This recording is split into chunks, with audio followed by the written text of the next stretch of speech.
आगरा के उजाला Cygnus rainbow hospital में डॉक्टरों ने 45 डिग्री टेढ़े घुटने को सीधा कर बुजुर्ग को दी नई जिंदगी। 72 वर्षीय मरीज 12 वर्षों से घुटनों के दर्द से परेशान थे। अब वे बिना दर्द के चल पा रहे हैं। सर्जरी आयुष्मान भारत योजना के तहत की गई। मरीज को नहीं उठाना पड़ा कोई खर्च। उजाला सिग्नस रेनबो हॉस्पिटल के डॉक्टरों ने एक जटिल सर्जरी कर 45 डिग्री टेढ़े घुटने को सीधा कर मरीज को नया जीवन दिया। आगरा मंडल में अभी तक का पहला सफल ऑपरेशन है, जिसमें 12 साल से पीड़ित मरीज की घिसी हुई हड्डियों और गड्ढों को ठीक किया गया।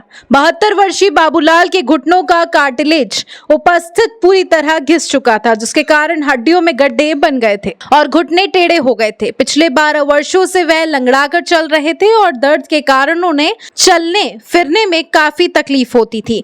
कई अस्पतालों में इलाज कराने के बाद भी उम्र को लेकर उन्हें निराशा ही मिली। उजाला सिग्नस रेनबो हॉस्पिटल के orthopaedic surgeon doctor Siddharth Dubey ने जांच के बाद पाया कि मरीज सीवियर वेरिस डिफॉर्मिटी से पीड़ित है। इसके इलाज के लिए विशेष प्रकार का इम्प्लांट मंगवाया गया, जिसकी डिजाइन सामान्य इम्प्लांट से अलग थी। डॉक्टर दुबे के अनुसार सर्जरी के दौरान लिगामेंट बैलेंसिंग और हड्डियों के गड्ढों को भरना सबसे बड़ी चुनौती थी। इम्प्लांट को मजबूती से फिट करने के लिए रॉड का भी उपयोग किया गया।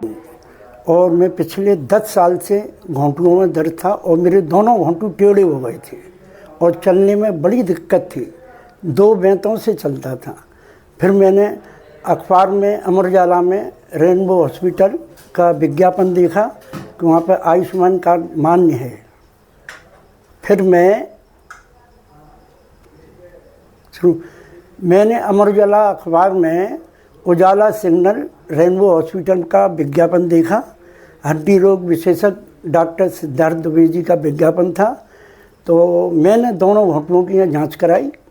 उसके बाद में मेरे को करीब दोनों घुटनों का ऑपरेशन हो गया और मेरे को दर्द से बहुत राहत है और मैं चलने में अब बगैर सहारे के चल रहे। और मेरे पिताजी को जो समस्या थी घुटने की पिछले 10 साल से थी, उनके घुटने टेढ़े थे और काफ़ी चलने फिरने में असमर्थ थे। बड़ा रहता अजीब लगता था। फिर अखबार में एडवर्टाइज देखा था उजाला सिग्नस रेनबो हॉस्पिटल का, तो मेरे फादर ने मुझे बताया।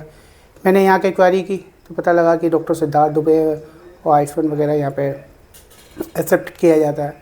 तो मिला था, फादर को लेके आया, उन्होंने जांच वगैरह करी डॉक्टर साहब ने। उनके बाद ऑपरेशन हुए।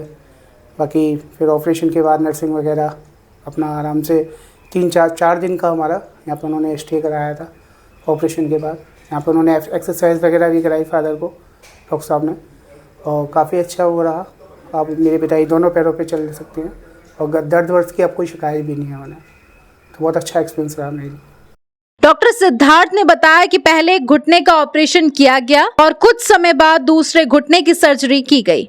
अब मरीज बिना किसी दर्द के सामान्य रूप से चल फिर सकता है। खुशी की बात यह है कि इस इलाज का पूरा खर्च आयुष्मान भारत योजना के तहत वहन किया गया, जिसमें मरीज को कोई आर्थिक भार नहीं उठाना पड़ा। जो मरीज हैं बाबूलाल, ये हमारे पास अपनी घुटनों की तकलीफ को लेकर आए थे।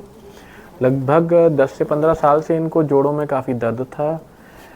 समय के साथ साथ दर्द बढ़ रहा था और अब इनकी परिस्थिति ऐसी थी कि दोनों पैर काफ़ी ज़्यादा टेढ़े हो गए थे। क्योंकि बहुत टाइम से हड्डी घिसती है आपस में, तो उसमें सीवियर बून डिफेक्ट्स बनने लग जाते हैं, हड्डियों में गड्ढे जैसे बनने लग जाते हैं, जिसकी वजह से पैर में टेढ़ापन बहुत ज़्यादा आ गया था। लगभग 45 डिग्री के आसपास इनकी फ्लेक्शन वायरस डिफॉर्मिटी थी। तो हमने जब इनके एक्सरे करा के देखे तो हमने इनको जोड़ प्रत्यारोपण, जॉइंट रिप्लेसमेंट या नी रिप्लेसमेंट का ऑप्शन दिया। बाहर कहीं इनको शायद बताया गया था कि इतने ख़राब जोड़ों में नी रिप्लेसमेंट संभव नहीं है, लेकिन इनको हमने समझाया कि अलग तरीके के इम्प्लांट्स आते हैं, कुछ स्टेम्ड इम्प्लांट्स कहलाते हैं। स्टेम्स यूज़ होती हैं उनमें और ऑगमेंट्स यूज़ होते हैं, जिससे कि इतने सीवियर डिफॉर्मिटी में और इतने बोन डिफेक्ट्स में भी सर्जरी संभव है। फिर सर्जरी का निर्णय हुआ, इनके दोनों घुटने चेंज किए गए। जैसा कि मैंने आपको बताया कि कुछ अलग इम्प्लांट्स आते हैं उस तरीके के, तो उनको यूज़ करके हमने इनके दोनों घुटने बदले हैं। और ये दोनों घुटने बदलने के बाद अब ये पूरी तरीके से इंडिपेंडेंट मोबिलिटी में स्वयं बिना किसी मदद के चलने में सक्षम हैं और इनके दोनों पैर अब बिल्कुल सीधे हैं। डॉक्टर ने कहा कि अगर कोई अन्य व्यक्ति भी ऐसी ही समस्या से जूझ रहा है और आर्थिक तंगी के कारण इलाज नहीं करा पा रहा है, तो वह इस योजना का लाभ उठा सकता है। मून न्यूज़ के लिए ब्यूरो रिपोर्ट।